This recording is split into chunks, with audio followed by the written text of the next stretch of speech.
So, given that this book is going to be a touchstone for us in our unit design, and given the necessity of positioning students as scientists, and us, we need to position ourselves as teachers, as people who do science and collaborate with kids in doing science. Given that these culminating projects and capstones have to be authentic and have to require the application and extension of the things we're teaching, I'm going to turn it over to you first for questions that you think might be generally applicable for everybody. And then after we've done that, if you've got some specific things you'd like to talk to Chris about for your unit, then we'll turn it over to that. So you can introduce yourself. Hey. And what you did. I don't know if you can, I can't see a picture on here, so this is... Looking no? Okay, so my question was specifically, you talk about test assessments or a practice-based assessment.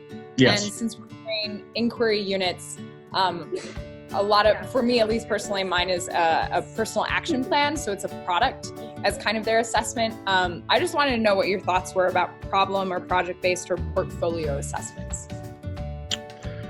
I would say that they're pretty awesome, right? Ideally, so ultimately what we want to do is we want to get our students exploring.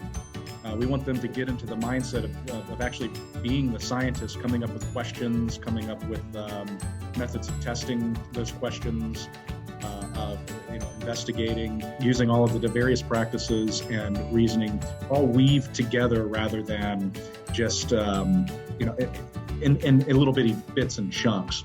And so you really get an opportunity to look at what students can do from that framework when you're looking at sort of something that's a little bit larger of a project than a basic activity that they might do in class, or maybe a scaffolded activity or something like that.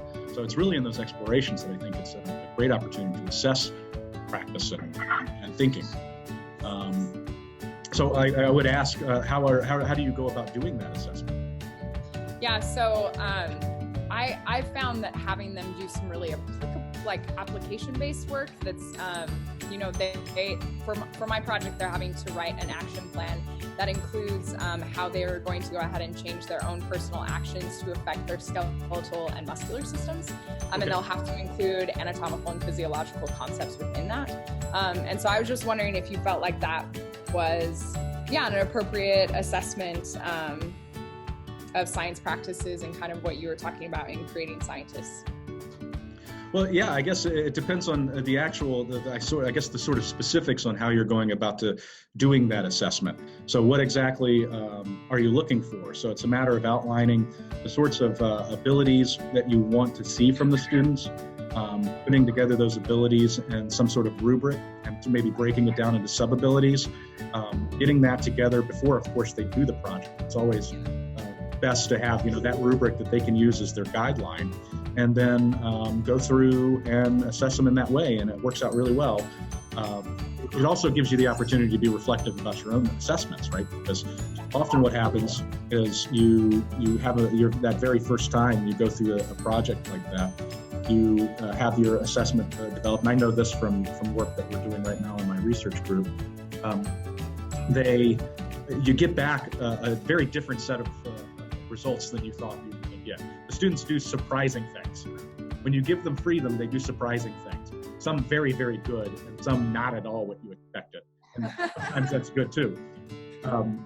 And that actually allows you to go back and be iterative and think about how you would go about assessing it again. So as an example, we do a lot of problem-solving based rubrics that we've been developing. And we see some very interesting and creative ways that students will go about solving problems that aren't wrong. It's just we weren't assessing them. We weren't looking for that. And we feel bad when we have this rubric that they actually lose points on because they didn't do what we thought they would do to be good. And so that actually allows it. And so as long as we're always thinking of that process as being a research-based process in of itself. Well, yeah, and that makes sense to me too, of the reflection also, because there are times where I'll teach and then have the assessment and realize that all the things I did beforehand actually didn't support what I was assessing them on. So I think yes. That's kind of that same process of reflection within that as well. So, thank you. All right.